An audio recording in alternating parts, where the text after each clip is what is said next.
ఇప్పుడేనా ఇప్పుడేనా రావడం? ఇంట్లో అందరూ బాగున్నారా? బాగున్నారక్క. నువ్వు ఎలా ఉన్నావు? అందరం బాగున్నాం రా. నువ్వు ఎలా ఉన్నావు? నేను బాగానే ఉన్నాను. కానీ బాగా పిల్లలు ఏది కనిపించడం లేదు. బాలేమో బయటికి వెళ్ళిండు, మీ కోడలేమో బయటికి వెళ్ళింది. వచ్చే వేళ అయింది. ఇంతకీ ఏం సంగతి రా తమ్ముడు? ఎప్పుడు లేని అక్క వైపు కారణమైంది ఏంటి సంగతి? అలా అయితే మంచి నీళ్ళు తాగు. అలా అంటావేంటక్క? నీ మీద ప్రేమలేకనా? నాకు రావాలనే ఉన్నది, కానీ పొలం పట్లకు తీరిక లేదయ్యే, అందుకే రావడం కుదరలేదు. ఇప్పుడు ఎలా కుదిరింది? మన రవి తమ్ముడు గారికి కుదిరింది. శుభలేఖ ఇద్దామని వచ్చే ఆదివారమే పెళ్లి.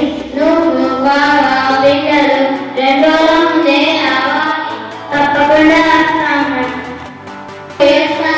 అప్పుడే పోతావా? నా చేతి వంట చేయకుండానే పోతావా?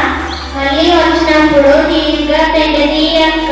ఇంకా చాలా మందికి పత్రికలు ఇయ్యాలి. ఇంటికి పోయి పెళ్లి పనులు చూసుకోవాలి. సరే పోయిరా తమ్ముడు, నేను పోయేస్తా అక్క.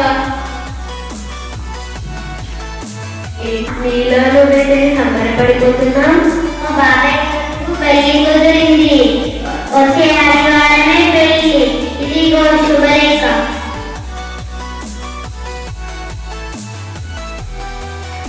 శుభలేఖలో విశ్వావసు నామ సంవత్సరాన్ని రాసింది. ఇది 2022 సంవత్సరంగా ఈ శుభలేఖలో ఓహో, అదా నీ సందేహం. మార్చి నెలలో మనం ఉగాది పండుగ జరుపుకున్నాం, గుర్తున్నదా? గుర్తున్నదమ్మా. ఆ రోజు కొత్త సంవత్సరం వచ్చిందని నువ్వు ఉగాది పచ్చడి కూడా చేశావు. తాతయ్య పాఠశాల కావడం కూడా చేసిండు. ఓహో, బాగానే గుర్తున్నది. ఇంతకీ ఈ సంవత్సరాలనేవి ఎందుకమ్మా? చరిత్రలో ఏం జరిగిందో తెలుసుకోవడానికి సంవత్సరాలు అవసరం కదా. అందుకని మన పెద్దలు సంవత్సరాలను ఏర్పాటు చేశారు. వాటి పేర్లు నీకు తెలుసా అమ్మా? నాకు చెప్పవా? నేను తెలుసుకుంటాను. సరే విను.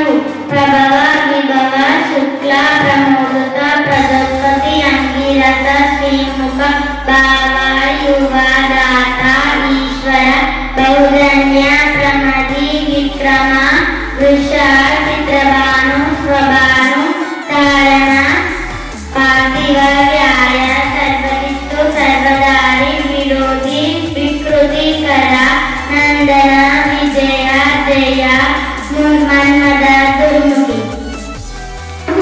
బాగా ముచ్చేసుకుంటున్నాను. ఇంతకీ ఏమిటి సంగతి? ఏది లేదు నానమ్మ. అమ్మ తెలుగు సంవత్సరాల పేర్లు చెప్తున్నది. నీకు తెలియదులే. నాకెందుకు తెలియదే? పిల్లకు మీ అమ్మకు నేర్పించిందే మీ అమ్మ చెప్పిండ్రు. ఆ తర్వాత నుండి చెబుతా విను. చెప్పు. ప్రవలంబి, విలంబి, వికారి, శార్వరి, ప్లవ, శుభకృతు, శోభకృతు, క్రోధి, విశ్వవస్, పరభాగ, ప్లవంగ, కీలక, సౌమ్య, సాధారణ, ఆనందం, రాక్షస, నల, పింగళి, కాళైత్రి, శిబ్రత, రాత్రి, ధర్మత్రి, దుందుభి, రుద్రకాళి, క్రోధన, రాక్షసల, అక్షయ. ఇలా చెప్పాను పిల్ల పుస్తకం. అబ్బా, ఎంతో చక్కగా చెప్పావు నానమ్మ. నీకు ఎన్ని విషయాలు తెలుసో. ఎన్నో తక్కువ చేసి మాట్లాడినందుకు మన్నించు నానమ్మ. ఇంతకీ మన ప్రస్తుత తెలుగు సంవత్సరం ఏది? విశ్వవసు, ఆ తర్వాత నుండి వచ్చేది